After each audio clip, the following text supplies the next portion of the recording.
കൃഷ്ണ ഗുരുവായൂരപ്പ ശരണം.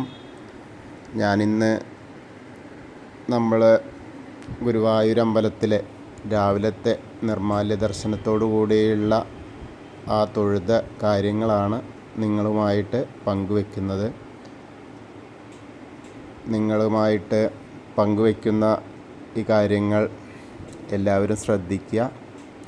ഗുരുവായൂരമ്പലത്തിലെ നിർമ്മാല്യ ദർശനം എന്ന് പറഞ്ഞാൽ 3 മണിക്കാണ്. അതിന് കുറച്ച് നേരത്തെ തന്നെ എല്ലാവരും തൊഴാൻ തയ്യാറായി വരിയിൽ നിൽക്കണം. അമ്പലത്തിനുള്ളിലെ കാര്യങ്ങളെ പറ്റിയാണ് ഞാൻ പറയുന്നത്. ഇന്നത്തെ ദിവസത്തെ 21-ാം തീയതിയിലെ രാവിലത്തെ നിർമ്മാല്യ ദർശന സമയത്തെ കാര്യങ്ങളാണ്. രാവിലെ ഏകദേശം 2:35 മേൽശാന്തി കുളി കഴിഞ്ഞു വന്നു. മെതിയടി ഒക്കെ ഇട്ട് മേൽശാന്തിക്ക് വിളക്ക് പിടിച്ച് ഒരാൾ ഒപ്പം വരും മുന്നിൽ. കാരണം ഗുരുവായൂരപ്പൻ്റെ അമ്മയുടെ സ്ഥാനമാണ് മേൽശാന്തിക്ക്, പിതൃസ്ഥാനത്ത് തന്ത്രിയും. അപ്പോൾ ആ അമ്മയെ ആനയിച്ച് കൊണ്ടുവരികയാണ്. ഏകദേശം 2:35 2:40 കൊടിമരത്തിൻ്റെ അവിടേക്ക് എത്തി. അതിനുശേഷം വാതിൽ തുറന്ന് ഇവിടുന്ന് പോകുന്ന നാലമ്പലത്തിൻ്റെ വാതിൽ തുറന്ന് അകത്ത് കയറി കുറച്ച് സമയം മേൽശാന്തി ധ്യാനനിമഗ്നനായിട്ട് ഇരിക്കും. കാരണം 2:50 വരെയൊക്കെ 2:55 വരെ അതേ സമയത്ത് ദേവസ്വത്തിലെ ജീവനക്കാർ കുറച്ച് പേര് നാലമ്പലത്തിൻ്റെ ഉള്ളിലേക്ക് പ്രവേശിക്കും. കാരണം അവിടുത്തെ കഴകം ജീവനക്കാരും വാച്ച്മാൻമാരും അങ്ങനെ കുറച്ച് ആളുകളുണ്ടാവും. പിന്നെ മാനേജരും അങ്ങനെയൊക്കെയുള്ള ആളുകളുണ്ടാവും. കാരണം അടുത്ത ഭക്തർ വരുമ്പോഴേക്കുള്ള ക്രമീകരണമായിട്ട് മുന്നോട്ട് പോകാൻ വേണ്ടിയിട്ടാണ്, തടസ്സപ്പെടുത്താതെ പോകാൻ വേണ്ടിയിട്ടാണ് അത് ചെയ്യുന്നത്. അങ്ങനെ നാഴികമണി 3 അടിക്കുന്നതിൻ്റെ മുൻപായി ഏകദേശം 2:55 2:56 മേൽശാന്തി ഗർഭഗൃഹത്തിൻ്റെ വാതിലിൻ്റെ അടുത്തെത്തും. ശ്രീലകത്തേക്ക് പ്രവേശിക്കുന്നതിന് വേണ്ടി കൂടെ കീഴ്ശാന്തിമാരും ഉണ്ടാവും. അങ്ങനെ 3 അടിക്കുന്ന സമയത്ത്, നാഴികമണി 3 അടിക്കുന്ന അതേ സമയത്ത് തന്നെയാണ് ഗുരുവായൂരിലെ ഗോപുര നടയും അതുപോലെ ശ്രീലകത്തിൻ്റെ നടയും തുറക്കുക. ഹരേ എന്നുള്ള ഒരേ നാമത്തോടു കൂടി ആ നാഴികമണി 3 അടിക്കുമ്പോൾ ആ തുറക്കും. അങ്ങനെ പിന്നെ ഒരു ഭക്തജന ഒഴുക്കാണ്. മേൽശാന്തി അകത്തേക്ക് കയറുന്നു. അതോടൊപ്പം തന്നെ ഏകദേശം ഒരു 3:01 തന്നെ ഭക്തജനങ്ങൾ ശ്രീലകത്തിൻ്റെ മുന്നിൽ ആ സോപാനപ്പടി വഴിയാണ് വരിക. ആ സോപാനപ്പടിയിലേക്ക് എത്തും. അങ്ങനെ എത്തിയിട്ട് തൊഴുന്ന അവസരമാണ്. അങ്ങനെ ഫസ്റ്റ് തന്നെ ആദ്യം തന്നെ ഒരു കുറച്ച് നേരം 3:01 വരെയുള്ള സമയത്ത് മേൽശാന്തി മാലകൾ അഴിക്കാനായിട്ടുള്ള തയ്യാറെടുപ്പിലാണ്.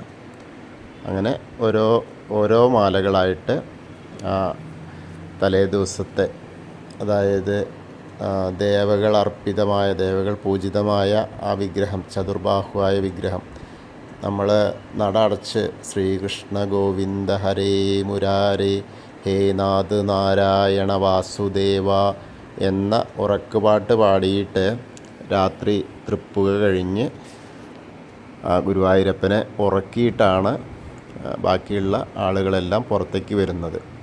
അപ്പോൾ ആ ഉറക്കി നമ്മൾ പുറത്തേക്ക് പോരുന്ന സമയം മുതൽ പിന്നീട് അവിടെ ആരും വേറെ ഉണ്ടാവില്ല. ആ സമയത്ത് ദേവകളാണ് വന്നിട്ട് ഗുരുവായൂരപ്പനെ പൂജിക്കുന്നത്, അതായത് മഹാവിഷ്ണുവിനെ പൂജിക്കുന്നത് എന്നാണ് സങ്കല്പം. അപ്പോൾ ആ ദേവകളാൽ പൂജിതമായ ആ ഒരു ഗുരുവായൂരപ്പ വിഗ്രഹമാണ് നമ്മൾ പിറ്റേ ദിവസം, അതായത് നിർമ്മാല്യ ദർശനത്തിന് കാണുന്നത്. ആ നിർമ്മാല്യ ദർശനത്തിന് കാണുന്ന ആ വിഗ്രഹത്തിൻ്റെ പവിത്രത മനസ്സിലായല്ലോ. കാരണം അത്രയും ദേവകളാൽ പൂജിതമായ വിഗ്രഹമാണ്. അപ്പോൾ അത് നമുക്ക് ഒരു സെക്കൻഡ് കാണാൻ പറ്റിയാൽ അത് ജീവിതത്തിലെ തന്നെ ഏറ്റവും പ്രാധാന്യമർഹിക്കുന്ന ദിവസമായിരിക്കും അത്. അത്രയും ഭാഗ്യം ചെയ്ത ആ പുണ്യജന്മങ്ങൾക്ക് തന്നെയാണ് നിർമാല്യ ദർശനം ലഭിക്കുക. അത് വിചാരിച്ച് ആരും ഒന്നും നിരാശപ്പെടേണ്ട. കാരണം അത് ഓരോരുത്തർക്കും ഓരോന്ന് പറഞ്ഞിട്ടുണ്ടെന്ന് പറഞ്ഞില്ലേ, നമ്മൾ ചെയ്യുന്ന കർമ്മത്തിനനുസൃതമായിട്ടാണ്, അല്ലെങ്കിൽ മുജ്ജന്മത്തിൽ നമ്മൾ ചെയ്ത കർമ്മങ്ങളുടെ പരിണിത ഫലമായിട്ടാണ് നമ്മൾക്ക് ഓരോ കാര്യങ്ങളും നമുക്ക് കിട്ടുന്നത്. അപ്പോൾ ഏതെങ്കിലും സമയത്ത് ഓരോരുത്തർക്കും അത് ലഭ്യമാവും. കാരണം പലർക്കും പലതാണ്. പലർക്ക് ജോലി സംബന്ധമായ പ്രശ്നങ്ങൾ, പലർക്ക് വൈയായിക മൂലം. അപ്പോൾ അങ്ങനെയൊക്കെ ഉള്ളത്. അപ്പോൾ ഗുരുവായൂരിൽ ആ നിർമാല്യ ദർശനം, ഇനിയിപ്പോൾ നമ്മൾ അവിടെ എന്താണ് നടക്കുന്നത് എന്ന് അറിയിക്കാൻ വേണ്ടിയാണ് ഞാൻ ഈ വീഡിയോ ചെയ്യുന്നത്. കാരണം ഇവിടെ വന്ന് കാണാൻ പറ്റാത്തവർക്കായിട്ട് നമ്മൾ എന്നെ ശ്രവിക്കുന്ന ആളുകൾ നമ്മൾ വരുന്ന ആ വഴികളും അവിടെ സംഭവിക്കുന്ന കാര്യങ്ങളും ഒക്കെ എന്നിലൂടെ നിങ്ങളിലേക്ക് എത്തിക്കുകയാണ്. അതും ഗുരുവായൂരപ്പൻ്റെ ഒരു നിമിത്തമായിട്ടാണ് ഞാൻ കരുതുന്നത്. അപ്പോൾ എല്ലാവരും അത് ശ്രവിക്കുക. കാരണം ഇന്ന സമയത്താണ് നിർമാല്യെന്നും നിർമാല്യത്തിന് ഇന്ന മാതിരിയാണ് കാര്യങ്ങളെന്നും ഒക്കെ ആരൊക്കെയാണത് ചെയ്യുക എന്നുള്ളതൊക്കെയാണ് ഞാനിപ്പോൾ സവിസ്തരം പറയുന്നത്. അപ്പോൾ എല്ലാവരും അങ്ങനെ അതൊന്ന് ഉൾക്കൊള്ളുക. അപ്പോൾ നമ്മൾ ശ്രീലകത്തിൻ്റെ മുൻപിൽ ആ സോപാനപ്പടിയിലെത്തി. അപ്പോൾ നമ്മൾ കാണുന്നത് ആദ്യം തന്നെ ഓരോ മാലകളായിട്ട് മേൽശാന്തി ഇങ്ങനെ അഴിച്ചു മാറ്റുന്നു. ആ അഴിച്ചു മാറ്റുന്നത് ഏകദേശം 3:05 ആ അഴിക്കൽ ഒരു വിധാവും. 3:10 പൂർണ്ണമായും അതഴിച്ചു. പിന്നീട് കളഭങ്ങൾ മുഴുവൻ, കളഭച്ചാർത്ത്, നമുക്ക് ആ കളഭച്ചാർത്ത് വഴിപാടായിട്ട് കിട്ടും. ഒരു ഉരുളയ്ക്ക് 1800 രൂപയും അര ഉരുളയ്ക്ക് 900 രൂപയുമാണ്. പക്ഷേ മുൻകൂട്ടി ബുക്ക് ചെയ്യണം. കാരണം ഏറ്റവും കൂടുതൽ ഒരു ദിവസം നിൽക്കുന്ന, ഉച്ചപൂജ മുതൽ പിറ്റേ ദിവസം നിർമാല്യം വരെ ഭഗവാന്റെ ശരീരത്തോടൊട്ടിച്ചേർന്ന് നിൽക്കുന്ന കളഭം, ആ കളഭത്തിൻ്റെ അലങ്കാരമാണ് ആ കളഭാണ് നമ്മൾ വാങ്ങുന്നത്. അത് കൊണ്ടുപോയാൽ അത്രയും പരിശുദ്ധമാണ്, ഞാൻ പറയേണ്ടതില്ലല്ലോ. കാരണം ആ ഉച്ചപൂജ അലങ്കാരത്തിൽ ഭഗവാന്റെ ആ വിഗ്രഹത്തിൽ അലിഞ്ഞു ചേരുന്ന ആ കളഭാണ് നമുക്ക് പിന്നീട് പ്രസാദമായിട്ട് കിട്ടുന്നത്. അതിൻ്റെ ഒരംശം നമ്മളിലേക്ക് രാവിലെ കിട്ടും, പ്രസാദമായിട്ട് കിട്ടും. പിന്നീട് വാങ്ങാൻ കിട്ടുന്നതാണ്, പൂജാപ്രസാദമായിട്ട് കിട്ടുന്നതാണ് കളഭ ഷീട്ടാക്കിയാൽ 10 ദിവസം മുന്നേ 15 ദിവസം മുന്നേ ഒക്കെ ഷീട്ടാക്കിയാലാണ് അത് കിട്ടുക. അപ്പോൾ ഇത്ര രൂപയാണ് അതിൻ്റെ വില. അതിൻ്റെ മഹത്വം ഇതാണ്. കാരണം ദേവകൾ പൂജിക്കുന്ന വിഗ്രഹത്തിൽ ഉള്ള കളഭാണ് അത്. അതിലെ ഒരു പുൽക്കൊടിക്ക് എന്താ പറയുക, ഒരു മുഖത്തിൻ്റെ മുഖച്ചാർത്തിനും മുഴുവൻ ചാർത്തുമാണ്. ഈ മുഴുവൻ ചാർത്താണ് 1800 രൂപ, മുഖച്ചാർത്ത് 900 രൂപ. അവിടുന്ന് കിട്ടുന്ന പ്രസാദത്തിൽ ഒരു തുളസി കൊടി പോലും കളയാൻ പാടില്ല. അത്രയും പരിശുദ്ധമാണ്, പവിത്രമാണ്. അപ്പോൾ അത് കിട്ടാൻ അത്രയും ഭാഗ്യം ചെയ്യണം, ഞാൻ നേരത്തെ പറഞ്ഞല്ലോ. പക്ഷെ അത് കിട്ടിയില്ല വെച്ചിട്ട് ആരും വിഷമിക്കേണ്ട. നമുക്ക് ഇനിയും സമയങ്ങളുണ്ടായിരിക്കാം കിട്ടാൻ. അത് ഏതെങ്കിലും തരത്തിൽ നമുക്ക് അർഹതപ്പെട്ടതാണെങ്കിൽ ആ ഭഗവത് ദർശനം നമുക്ക് പ്രാപ്യമായി തീരും, അത് തീർച്ചയാണ്. അപ്പോൾ അങ്ങനെ നമ്മൾ ആ നിർമാല്യ ദർശനത്തിൻ്റെ ആദ്യത്തെ പടിയായ കളഭം എടുക്കുന്നത് വരെ നമ്മൾ കണ്ടു. അതിന് ശേഷം വരുന്നത് ആ വിഗ്രഹം, അപ്പോഴേക്ക് ശരിക്കും ചതുർബാഹുവായ ഒറിജിനൽ വിഗ്രഹമായി. ആ വിഗ്രഹത്തിൽ വീണ്ടും തൈലം കൊണ്ടുള്ള അഭിഷേകമാണ്. ആ തൈലം ഇങ്ങനെ തേക്കും. ആ തൈലം തേച്ച് പിന്നീട് ആണ് വരുന്നത് വാഗപ്പൊടി വിതറും. വാഗച്ചാർത്താണ്. വാഗച്ചാർത്താണ് പിന്നീട് വരിക. വാഗച്ചാർത്തിന് വാഗപ്പൊടി, നെന്മിനി വാഗപ്പൊടി വിതറും. അതിനുശേഷം അതിങ്ങനെ ബ്രഷ് കൊണ്ടാണ് എടുക്കുക. അതായത് കൈ കൊണ്ട് എടുക്കാൻ കഴിയില്ല. അപ്പോൾ ആ വിഗ്രഹം പാതാളാഞ്ജന ശിലയാണ്. അതിന് വളരെ ഏറെ പഴക്കമുള്ള, അതായത് അത്രയും പ്രാധാന്യം അർഹിക്കുന്നതാണ്. അപ്പോൾ അതുകൊണ്ട് ബ്രഷ് കൊണ്ടാണ് ആ വാഗപ്പൊടി അവിടെ വിതറിയത് തേച്ച് പിടിപ്പിച്ച് അഴുക്കൊന്നും ഉണ്ടാവില്ല. കാരണം അത്രയും പ്രധാനപ്പെട്ട ഞാൻ പറഞ്ഞില്ലേ ദേവകൾ പൂജിച്ച ആ ഒരു എന്താ അതിൻ്റെ അങ്ങനെ പറയുകയെന്ന് പറഞ്ഞാൽ അത്രയും പ്രാധാന്യപ്പെട്ടതാണ്. അപ്പോൾ അതിൽ നിന്ന് വരുന്ന നമുക്ക് വാകച്ചാർത്തിൻ്റെ ആ പ്രസാദമാണ് നമുക്ക് തീർത്ഥമായിട്ട് കിട്ടുന്നത്. അതും രാവിലെയാണ് കാര്യമായിട്ട് കിട്ടുക. അപ്പോൾ ആ ഒരു പ്രസാദം അങ്ങനെ ഭഗവാന്റെ മേലെ കഴുകിച്ച ആ ഒരു തീർത്ഥം മണിക്കിണറിലെ ജലം കൊണ്ടാണ്, ആ തീർത്ഥം കൊണ്ടാണ് ഭഗവാൻ അഭിഷേകമൊക്കെ ചെയ്യുക. അങ്ങനെ പിന്നീട് തൈലാഭിഷേകം കഴിയും. ആ തൈലാഭിഷേകം കഴിഞ്ഞ് ഏകദേശം അപ്പം 3:20 ആവും. പിന്നീട് പൂജകളാണ് ശംഖാഭിഷേകം. ആ ശംഖാഭിഷേകമൊക്കെ കഴിഞ്ഞ് കുറച്ചുകൂടി കഴിയുമ്പോൾ ഏകദേശം 3:35 3:40 കൂടിയാണ് ഇന്ന് മലർ നിവേദ്യത്തിന് അടച്ചത്. ആ മലർ നിവേദ്യത്തിന് അടച്ച് അപ്പോൾ ഒരാൾ മാത്രമാണ് സോപാനം കാവലിൽ ഒരാൾ മാത്രമാണ് ക്ഷേത്രത്തിനകത്തുണ്ടാവുക. പിന്നെ ബാക്കിയുള്ള ആളുകളൊക്കെ പുറത്താവും. തിരുമേനി മാത്രം അവിടെ ഉണ്ടാവും. അങ്ങനെ ആ സമയം കഴിഞ്ഞാൽ 4:05 മലർ നിവേദ്യം കഴിഞ്ഞിട്ട് വീണ്ടും തുറക്കുക. അപ്പോൾ ഭക്തർ ആ കൊടിമരത്തിൻ്റെ അവിടുന്ന് ഇത് തുറക്കുന്നതും കാത്തിങ്ങനെ ഇരിക്കും.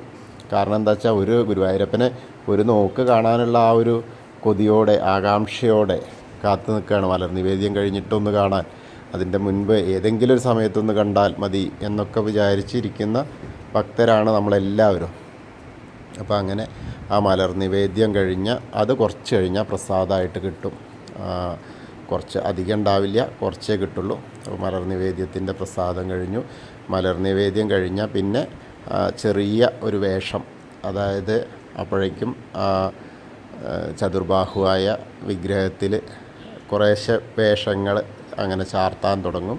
അതായത് ബാലഗോപാല സ്വരൂപത്തിലാണ് പിന്നീട് വരിക. ഉഷപൂജയുടെ ആ സമയമാവും. പിന്നെ 4:35 4:40 ഇന്ന് 4:40 ഉഷപൂജയുടെ ആരംഭം ഉണ്ടായത്. അതിനുവേണ്ടി വീണ്ടും നട അടയ്ക്കും. ആ ഉഷപൂജ അലങ്കാരമാണ് നമ്മൾ കാണുന്ന കുറച്ച് സമയം, അതായത് രാവിലത്തെ 12 പൂജ വരെയൊക്കെയുള്ള അലങ്കാരമായിട്ട് നമ്മൾ കാണുന്നത്. യഥാർത്ഥത്തിലുള്ള അലങ്കാരം കളഭാലങ്കാരമാണ്. അതിന് മുൻപുള്ള അലങ്കാരമാണ് ഈ ബാലഗോപാല സ്വരൂപം. അതായത് ചെറുതായിട്ടൊരു കണ്ണൻ അങ്ങനെ നമ്മളെ ഭക്തരെ നോക്കി നിൽക്കുന്ന തരത്തിലാണ് ഇന്നത്തെ അലങ്കാരം. അതേ മിക്കവാറും എല്ലാ ദിവസവും ഒരേ അലങ്കാരം തന്നെയാണ് വരിക. ബാലഗോപാല സ്വരൂപത്തിലാണ് രാവിലെ ഭക്തരെ കാണാനായിട്ട് ഭഗവാൻ നിൽക്കുക. അപ്പോൾ അങ്ങനെ അത് കാണുക. അതിന് ഈ പറഞ്ഞ പോലെ ചെവിപ്പൂക്കളും കാതിലോലയൊക്കെ ഉണ്ടാവും. അങ്ങനെ വിളകളൊക്കെ ഇട്ടിട്ടുള്ള കുഞ്ഞിക്കണ്ണനാണ് നിൽക്കുക. അപ്പോൾ അത് കണ്ടു തൊഴുക. അതിന് ശേഷം നമ്മൾ ഉഷപൂജ കഴിഞ്ഞ് നട തുറക്കുന്നത് ഒരു 5:10 കൂടിയിട്ടാണ് ഉഷപൂജ കഴിഞ്ഞ് തുറന്നത്. അതിനുശേഷം പിന്നീട് വരുന്നത് പൂജകൾ നടക്കുകയായി. വീണ്ടും പൂജകൾ നടന്ന് ഇങ്ങനെ ഭക്തരുടെ തിരക്കും അങ്ങനെയൊക്കെ ഉണ്ടല്ലോ. ഇന്ന് ചൊവ്വാഴ്ച ആയതുകൊണ്ട് അധികം തിരക്കുണ്ടായില്ല. നിർമ്മാല്യത്തിൻ്റെ തിരക്കാണ് കാര്യമായിട്ടുണ്ടായത്. പിന്നീട് അത്ര ഇല്ല. പിന്നെ സോപാനം പടി മാത്രമാണ് ഉണ്ടായിരുന്നത് വഴി. അങ്ങനെയാണ് വിട്ടിരുന്നത്. അപ്പോൾ ഒരുപാട് ഭക്തർക്ക് ഇന്ന് വളരെയേറെ മനസ്സ് നിറഞ്ഞ സന്തോഷമാണ്. കാരണം സോപാനപ്പടി വഴി വരുമ്പോൾ 2 തവണ ദർശിക്കാനുള്ള അനുഗ്രഹം കിട്ടുകയാണ്. കാരണം മണ്ഡപത്തിൻ്റെ അവിടെ വന്നിട്ടൊന്ന് തൊഴാൻ പറ്റും. ആ തിരിഞ്ഞ് വരുമ്പോൾ അവിടെ നിന്ന് നേരെ തൊഴാം. അത് കഴിഞ്ഞ് വീണ്ടും ഭഗവാന്റെ മുന്നിൽ സോപാനപ്പടിയിലെത്തിയിട്ട് വീണ്ടും കാണാനുള്ള അവസരം ലഭിക്കുകയാണ്. അപ്പോൾ അങ്ങനെ ഒരുപാട് ഭക്തർക്ക് ഇന്ന് ആ ഒരു അനുഗ്രഹം ലഭിച്ച ദിവസമാണ്. അപ്പം അങ്ങനെ കണ്ടു തൊഴുതു. അത് കഴിഞ്ഞ് ഉഷപൂജ കഴിഞ്ഞ് പിന്നീട് വരുന്നത് എതിരേറ്റ് പൂജയാണ്. രണ്ടും ഒരേ പറച്ചിലാണ് പറയുകയെങ്കിലും അതായത് ഏകദേശം ഒരു 5:50 കൂടിയിട്ടാണ് എതിരേറ്റ് പൂജയ്ക്കായിട്ട് നട അടയ്ക്കുകയും തുറക്കുകയും. അതായത് ഞാൻ പറയാറുണ്ട്, തിടപ്പള്ളിയിലാണ് വിഘ്നേശ്വരൻ്റെ ആ ഹോമം. അത് ഏകദേശം ഒരു 15 മിനിറ്റോളം സമയം വരും. അതിൻ്റെ മേൽശാന്തി വന്ന് ആ മണ്ഡപത്തിൽ നമസ്കരിക്കും. നമസ്കരിച്ചതിന് ശേഷം കയ്യും കാലുമൊക്കെ കഴുകിയിട്ട് നമസ്കരിച്ചതിന് ശേഷം അകത്തേക്ക് ശ്രീലകത്തേക്ക് പോവും. വീണ്ടും നട തുറക്കും. അതേവരെ ഒരു ഏകദേശം 10 മിനിറ്റോളം ഭക്തജനങ്ങൾക്ക് ശ്രീകോവിലിൻ്റെ മുന്നിൽ നിൽക്കാനുള്ള ആ ഒരു സമയം ലഭിക്കും. കാരണം എതിരേറ്റ് പൂജയുടെ സമയം വരുന്ന സമയത്ത് ഉള്ളിലേക്ക് ഇങ്ങോട്ട് കിടന്ന ആളുകൾക്ക് ഗണപതി ഹോമത്തിൻ്റെ സമയത്ത് ഒരു 4-5 ആൾക്ക് മാത്രമാണ് ചിലപ്പോൾ ആദ്യത്തെ ഒരു ദർശനം കിട്ടുക. ബാക്കിയുള്ള ആളുകൾക്ക് അവിടെ നിൽക്കാൻ കഴിയും. അതൊരു ഭാഗ്യം തന്നെയാണ്. കാരണം ആ ശ്രീകോവിലിൻ്റെ മുന്നിൽ ഇങ്ങനെ നിൽക്കുക എന്ന് പറയുമ്പോൾ അതിനും ഒരു ഭാഗ്യം വേണമല്ലോ. പിന്നീട് നട തുറന്നു കഴിഞ്ഞാൽ ശീവേലിയുടെ ഒരു 6:45-7 മണിയോടുകൂടി ശീവേലിക്കുള്ള തയ്യാറെടുപ്പായി. പാണികൊട്ടി ശീവേലി ഫസ്റ്റ് മേൽശാന്തി, അതിനുശേഷം ആനപ്പുറത്ത് തിടമ്പേറ്റിയിട്ട് ശീവേലി 3 റൗണ്ട് പ്രദക്ഷിണം, അതിന് മേൽശാന്തി ഒരു റൗണ്ടാണ് ഉണ്ടാവുക. അതിനുശേഷം ആനപ്പുറത്തിരിക്കുന്ന തിടമ്പേറ്റിയ കീഴ്ശാന്തിയും കൂടിയാണ്. ബാക്കി ഭക്തരെല്ലാവരും കൂടെ ഹരേ രാമ ഹരേ കൃഷ്ണ എന്ന് പാടിയിട്ട് ഉണ്ടാവും. അങ്ങനെ ശീവേലി കഴിഞ്ഞാൽ വീണ്ടും ദർശനമാണ്. വീണ്ടും ദർശനത്തിൻ്റെ ആ ഒരു അവസരമാണ്. അത് കഴിഞ്ഞാൽ പിന്നീട് കുറേ നേരം ഏകദേശം 1 മണിക്കൂറോളം കഴിഞ്ഞിട്ടാണ് പന്തീരടി പൂജയ്ക്ക്, അതായത് നിഴലിന് 12 അടി വരുന്ന സമയം എന്നാണ് പറയുക. പക്ഷേ ചിലപ്പോൾ മാറ്റങ്ങൾ വരും. ഉദയാസ്തമന പൂജയുള്ള ദിവസമൊക്കെ ആകുമ്പോൾ ഒരുപാട് സമയം വഴുകാറുണ്ട്. ആ പന്തീരടി പൂജയുടെ ആ ഒരു സമയം, അതിന് ശേഷമാണ് പാലഭിഷേകം കഴിഞ്ഞ് അങ്ങനെ പിന്നീടാണ് വീണ്ടും ഒരു അലങ്കാരം വരും. ആ അലങ്കാരം ഏകദേശം വേണുഗോപാലനായിട്ടും ബാലഗോപാലനായിട്ടുമാണ് ഉണ്ടാവുക. അങ്ങനെ എത്രത്തോളമാണ് പിന്നീട് വരുന്ന ആ അലങ്കാരമാണ് ഏകദേശം ഉച്ചവരെ, അതായത് 11:30-12 മണി വരെ ഒക്കെ ഉണ്ടാവുക. അതിനുശേഷമാണ് കളഭാലങ്കാരം വരുന്നത്. ആ കളഭാലങ്കാരമാണ് യഥാർത്ഥത്തിൽ അലങ്കാരമായിട്ട് നമ്മൾ ഏത് രൂപത്തിലാണ് ഭക്തർ ചോദിക്കുമല്ലോ, ഇന്നത്തെ അലങ്കാരം ഏതാണ്. അപ്പോൾ പലരും അറിയാതെ രാവിലെ ചോദിക്കുക ഏത് അലങ്കാരം. അത് മിക്കവാറും ഈ ബാലഗോപാലനാണ്, വേറെ മാറ്റങ്ങളൊന്നും ഉണ്ടാവാറില്ല. പക്ഷെ കളഭാലങ്കാരം ഇന്നിപ്പോൾ 3ാമത്തെ അവതാരമാണ്, വരാഹമായിട്ടാണ് ഇന്ന് ഉച്ചപൂജയിൽ ഉണ്ടായിരുന്നത്. ഇനി ഇത് നാളെ രാവിലെ പുലർച്ചെ വരെ ഇതുണ്ടാവും. അപ്പോൾ എല്ലാവർക്കും മനസ്സിലായി എന്ന് വിചാരിക്കുന്നു. എല്ലാവരും ഇന്നത്തെ നിർമ്മാല്യ ദർശനത്തിനും എൻ്റെ കൂടെ ഉണ്ടായി. അതുപോലെ മലർ നിവേദ്യം കണ്ടു, ഉഷപൂജയും എതിരേറ്റ് പൂജയും പാലാഭിഷേകം ശീവേലിയും നമ്മളൊപ്പം നടന്നു എന്നുള്ള ആ ഒരു ചിന്ത മനസ്സിലേക്ക് എത്തുക. അപ്പോൾ നമ്മൾ ഗുരുവായൂർ അമ്പലത്തിൽ രാവിലെ 3 മണിക്ക് തുടങ്ങി ഏകദേശം 8 മണി 8:15 വരെ നമ്മളവിടെ ഉണ്ടായി എന്നുള്ള ആ ഒരു ചിന്ത എല്ലാവരുടെ മനസ്സിലുണ്ടാവട്ടെ. എല്ലാവർക്കും ഗുരുവായൂരപ്പൻ സർവ്വവിധ അനുഗ്രഹങ്ങളും നൽകട്ടെ. ഹരേ കൃഷ്ണ. കൃഷ്ണായ വാസുദേവായ ഹരേ പരമാത്മനെ പ്രണതക്ലേശനാശായ ഗോവിന്ദായ നമോ നമഃ. എല്ലാവരും ഒന്ന് ഷെയർ ചെയ്യണേ, മറക്കരുതേ. ഹരേ